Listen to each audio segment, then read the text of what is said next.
Merci de choisir la télé TAD 24 International pour vous informer, mesdames et messieurs. Bienvenue au journal. Mais avant tout, voici les titres. Le Conseil national de concertation des producteurs ruraux du Tchad dresse un plaidoyer pour l'accès des producteurs au Fonds vert pour le climat et à la décennie des Nations unies pour l'agriculture familiale. Les acteurs se sont rencontrés ce samedi à N'Djamena. Dans ce journal, retour pour la 6e fois du festival Dari, lancement ce samedi à N'Djamena de cette rencontre interculturelle qui promeut le vivre ensemble au Tchad. Et nous parlerons des campagnes pour les élections législatives et locales à une semaine de la fin. C'est tout pour les titres. Mesdames et messieurs, bienvenue une fois de plus au développement. Commençons cette information avec la brève. Le président de la République, Mahamat Idriss Déby Itno, a été officiellement élevé à la dignité de maréchal du Tchad lors d'une cérémonie présidée ce samedi par le président du Conseil national de transition, Dr Haroun Kabadi. Le Parlement avait voté le 9 décembre dernier cette élévation après une vaste opération militaire contre Boko Haram appelée Askanit, une consécration digne d'un chef de guerre reconnu et salué par beaucoup de Tchadiens. Le Conseil national de concertation des producteurs ruraux du Tchad multiplie les actions de plaidoyer pour l'accès des producteurs au Fonds vert pour le climat et à la décennie des Nations unies pour l'agriculture familiale. Le CNCPRT a organisé une rencontre stratégique ce samedi. Les explications de Manda Barka. La cérémonie a réuni plusieurs acteurs, notamment des producteurs, des représentants d'organisations non gouvernementales, des décideurs politiques et des experts en agriculture pour remettre les notes et des positionnements élaborés. Le président du Conseil national de concertation des producteurs ruraux du Tchad, CNCPRT, M. Koliang Palebele, dans son mot de bienvenue a présenté sa gratitude tout en soulignant les fléaux qui minent le développement du Tchad. Il y a de cela 4 ans, mars 2020, je me rappelle très bien, dans ce même hôtel Radisson Blu, le CNCPRT a interpellé le gouvernement sur le phénomène du conflit agriculteurs et éleveurs qui demeure une situation préoccupante, qu'il était urgent de régler ces conflits à travers le dialogue et la valorisation des pratiques locales, savoir-faire traditionnels, en matière de gestion de l'espace et des ressources naturelles. En mobilisant les acteurs autour de ces enjeux, le CNCPRT espère influencer les décisions politiques et attirer l'attention des bailleurs de fonds sur les besoins urgents du secteur. Le représentant du ministre de l'Environnement, de la Pêche et du Développement durable, Koularambaye Koundja Julien, affirme qu'avec cette note, leurs doléances seront prises en compte. Au nom du ministère de l'Environnement, au nom du gouvernement, nous sommes disposés à vous accompagner dans ce processus-là parce que c'est un processus qui est un peu complexe, mais qui est aussi facile lorsque vous avez vraiment tous les mécanismes, si vous connaissez ces trucs-là. C'est pour ça que je réitère fortement un des défis du ministère actuellement, c'est de mobiliser les financements climatiques. L'engagement du CNCPRT pour le plaidoyer en faveur des producteurs ruraux est un signe prometteur pour l'avenir de l'agriculture au Tchad. Cette initiative pourrait jouer un rôle déterminant dans la lutte contre le changement climatique et dans la promotion d'une agriculture durable. À l'issue de cette cérémonie, les participants exigent entre autres au gouvernement l'accès facile aux technologies d'agriculture intelligente, au Fonds vert climat, l'adoption d'un décret sur les statuts des agriculteurs et agricultrices familiaux, conformément à la loi agro-silvo-pastorale et halieutique.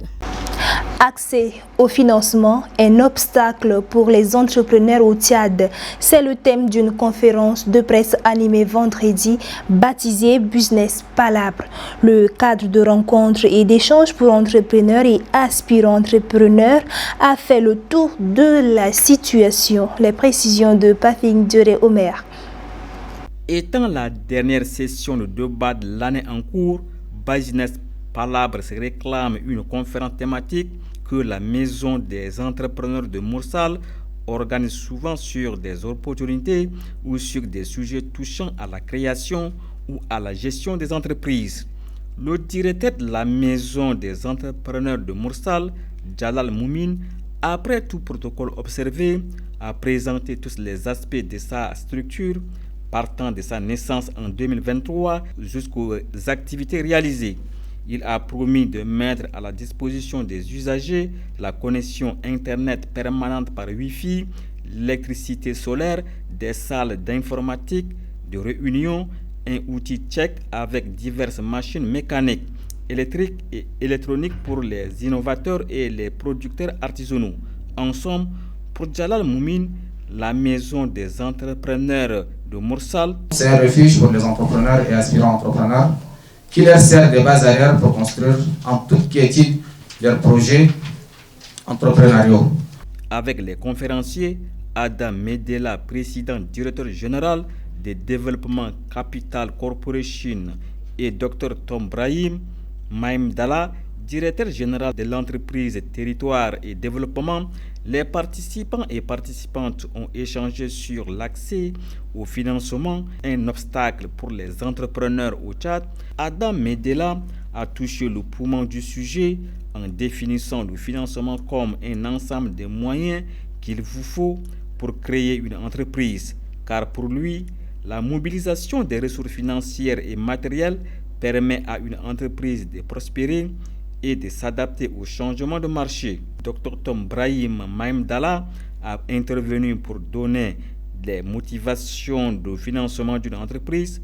Selon le directeur de l'entreprise Territoire et Développement, ce qui pousse un jeune entrepreneur à solliciter un financement, c'est pour lancer les activités, couvrir les coûts d'équipement, les locaux et le personnel. Tous les deux ont placé les aides publiques, les prêts bancaires, le financement international ou communautaire dans les types de financement d'une jeune entreprise. Ils ont conseillé aux aspirants entrepreneurs d'avoir des garanties, d'être transparents dans la présentation du projet, condition sine qua non pour convaincre les bailleurs. L'affirmation qu'on ne peut pas créer une entreprise avec 0 francs a alimenté un débat houleux.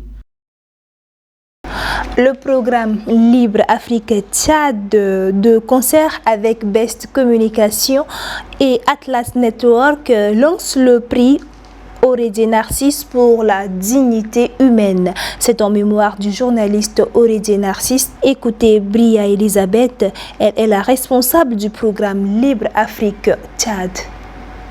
Le prix Aurédie Narcisse pour la dignité humaine, un prix qui a été lancé le 20 octobre en mémoire d'Aurédie Narcisse qui était tombé lors des événements du 20 octobre 2022. La participation au prix Aurédie Narcisse pour la dignité humaine est ouverte à tous les journalistes travaillant au Tchad sur des thématiques portant exclusivement sur les droits humains. Les candidats et candidates à ces prix peuvent être des journalistes tchadiens régulièrement employés dans un organe de presse ou collaborant régulièrement avec des organes de presse. Ces candidatures sont ouvertes aux œuvres dans les catégories suivantes: presse écrite, presse en ligne, radio et télévision. Les productions journalistiques doivent être d'un bon niveau professionnel, avoir été publiées, diffusées dans les organes de presse tchadiens sur une période comprise pour l'édition 2024 entre le 20 octobre 2024 et le 10 avril 2025.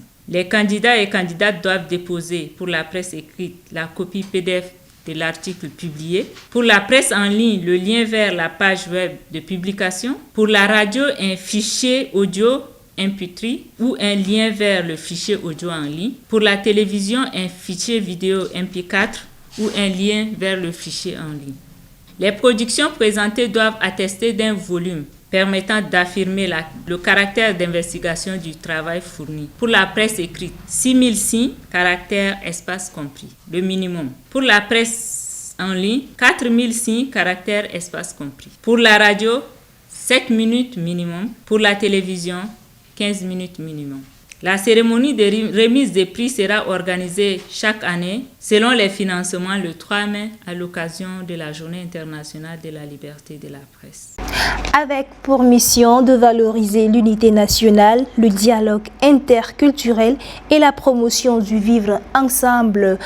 La 6e édition du festival Dari est lancée officiellement ce 21 décembre à N'Djamena.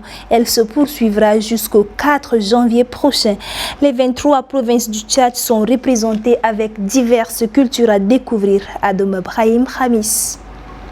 Organisé en collaboration avec le ministère de la Culture et l'Office national de promotion du tourisme, de l'artisanat et des arts, le festival Dari est un point qui permet d'apprécier et de comprendre les traditions, les danses, la musique, l'artisanat et la gastronomie du Tchad. Il met en avant les rôles essentiels de la culture dans le renforcement des liens sociaux. Cet événement a pour but de promouvoir l'unité nationale et la diversité culturelle. Avec un engagement fort en faveur de l'inclusivité et de l'accessibilité, le festival Dari s'annonce comme un rendez-vous fédérateur qui rassemble toutes les générations autour des valeurs de partage et d'échange. Les festivités ont débuté par des danses traditionnelles mettant en scène les valeurs traditionnelles. Cette 6e édition du festival, du 21 décembre au 4 janvier, est bien plus qu'une simple célébration culturelle. Elle est un symbole d'unité et d'espoir pour le Tchad, dans la mesure où elle présente la beauté et la diversité culturelle de ce pays. Spéciale campagne à présent, le Parti des intellectuels tchadiens pour l'évolution s'est exprimé samedi sur les élections législatives et locales du 29 décembre prochain. Natoya Laringar a exposé les axes de son programme politique. Écoutez cet extrait. La population du 7e arrondissement souhaite un changement, veut sortir de la souffrance, de pleurs. Ils veulent maintenant de nouvelles phases, de nouvelles personnes à la tête de cet arrondissement. Parce que ceux-là veulent le maintenir dans la souffrance. Considérant notre programme politique, qui est comme une lumière dans cet arrondissement, ceux qui prient au quotidien pour la souffrance des populations s'attaquent à nos banderoles, à nos affiches, nos drapelés. Mais nous les pardonnons. À chaque fois qu'une information monte, je dis il faut être comme Nelson Mandela ou Gandhi. Il faut répondre le mal par le bien. Car ceux-là sont des revenants électoraux. Selon la déclaration de l'ange, ceux-ci ne figuraient pas. Ils étaient morts à la première déclaration. Mais ils sont revenus comme des revenants, des survivants. Ils se comportent comme des survivants dans cette campagne électorale. Nous sommes en compétition. Nous allons continuer avec cette compétition. Les conseillers nous ont demandé de porter plainte contre ceux-ci et contre ceux-là. Nous avons dit non, en dehors de nos plaintes, ils ont également des problèmes à la justice. Donc ce n'est pas important d'augmenter leur souffrance auprès de la justice. Longtemps députés n'ont rien fait. Tout ce que la population a vécu, c'est la souffrance, la mort, la persécution, la soif et autres. Mais l'heure est déjà venue pour un nouveau 7e arrondissement. Les candidats aux élections législatives et locales de la Tondilé Est pour le parti Mouvement Patriotique du Salut poursuivent leur meeting dans le canton d'Oumougou et Ninga. Une sensibilisation de masse. Dominique Tidéo. De Doumouk à Ninga, la délégation des candidats du Mouvement Patriotique du Salut est accueillie dans une ambiance effervescente et conduite pour les civilités chez le chef de canton, puis à la place publique où militants, militantes et sympathisants les attendaient. À la place publique, Adou Kodjega, directeur de campagne, a planté le décor tout en rappelant que le projet de société du MPS est convaincant et réalisable au bénéfice de la population. On aura à voter les conseillers provinciaux qui vont travailler avec les chefs de féerique, avec les chefs de village, avec les chefs de canton pour recueillir vos doléances. Vos doléances seront transmises à l'Assemblée, transmises aux députés. Et ces députés qui vont porter vos doléances au sommet là-bas pour qu'il y ait développement local. C'est une nouvelle démocratie. Il ne faudrait pas qu'on rate cette occasion. Mahadi Kassoure, deuxième candidat aux législatives pour sa part, se rassure de la victoire du mouvement patriotique du salut, vu cette mobilisation. C'est le MPS qui a amené la paix ici. Je suis rassuré que la population de Doumgou va voter à 100% MPS. Diamra Betolngar, candidate tête de liste dans son intervention, salue l'engagement de la population à faire chemin avec le MPS pour amorcer un nouveau souffle de démocratie pour le développement de la Tangilé. Pour couronner cette effervescence et communion avec la population qui est appelée à faire le choix du MPS, candidats et militants n'ont pas caché leur joie dans les pas de danse au rythme soumraï. Campagne de proximité du mouvement patriotique du salut à Ati dans le Bata. La délégation a multiplié les appels pour le vote massif le 29 décembre. Correspondance Abdraman Mustafa Abdraman.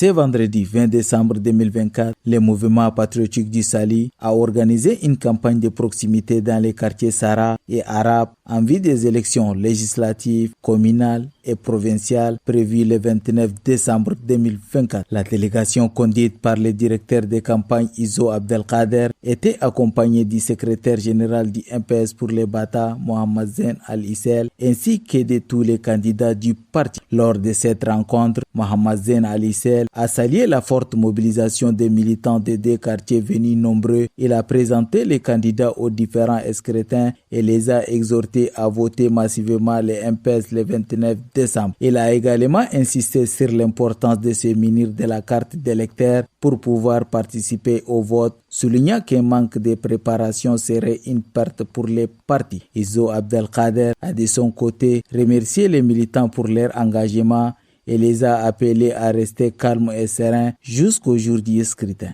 Les candidats, tour à tour, ont exprimé leur gratitude envers les militants pour leur fidélité et leur soutien. Ils ont annoncé le lancement des campagnes porte à porte dès le lendemain afin de renforcer la mobilisation. La campagne du MPS se poursuivra dans d'autres quartiers pour sensibiliser et mobiliser davantage d'électeurs.